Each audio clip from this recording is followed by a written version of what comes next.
हमारी जो है ना, जो पृथ्वी है हमारी, उसकी दो प्रकार की गति होती है। कितनी प्रकार की? दो प्रकार की।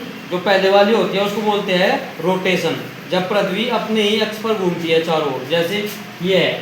तो जब पृथ्वी अपनी दूरी पर घूमेगी तो उसे बोलते हैं क्या? रोटेशन। ये देखो घूम रही है, नहीं घूम रही है? पृथ्वी ऐसे अपने अक्ष पर भी घूमती रहती है, इसे क्या बोलते हैं? रोटेशन। और उसके बाद जब हमारी पृथ्वी, दूसरी गति है पृथ्वी की रिवॉल्यूशन, मतलब कि परिक्रमण, जो सूर्य के चारों ओर घूमती है पृथ्वी। तो पृथ्वी जब सूर्य के चारों ओर घूमती है तो ये ऐसे घूमती है सूर्य के चारों ओर, ठीक है? दिखाई दे रही है?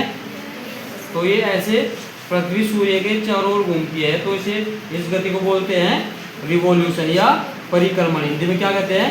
परिक्रमण। और ऐसे घूमते घूमते पृथ्वी अपने अक्ष पर ऐसे भी घूमती हुई जाती है, ठीक है? ऐसे भी घूमती रहती है और ऐसे भी चलती रहती है, ठीक है? बात समझ में आई? तो पृथ्वी की कितनी गति है बेटा? दो। उसके बाद में देखो ये यहाँ पर चंद्रमा है। ये क्या है? चंद्रमा।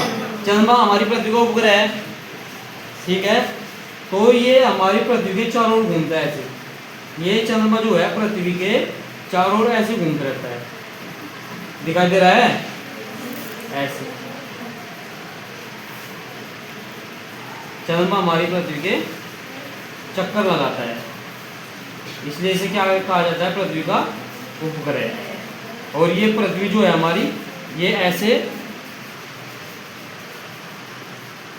सूर्य के चक्कर लगाती रहती है, इसे बोलते हैं रिवॉल्यूशन, ठीक है?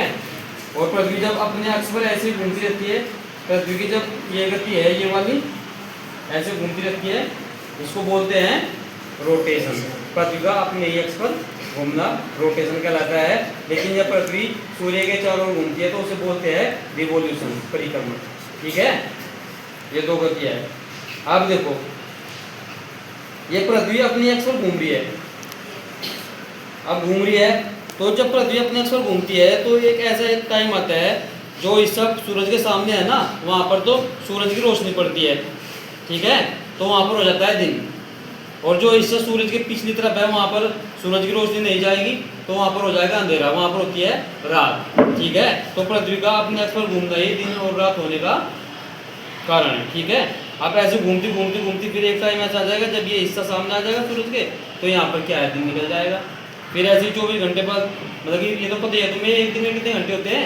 24। तो जब घूमते घूमते ऐसे आ जाएगी तो एक पिछले वाला हिस्सा आ जाएगा, तो यहाँ पर दिन हो जाएगा, ठीक है बेटा? बात समझ में आई?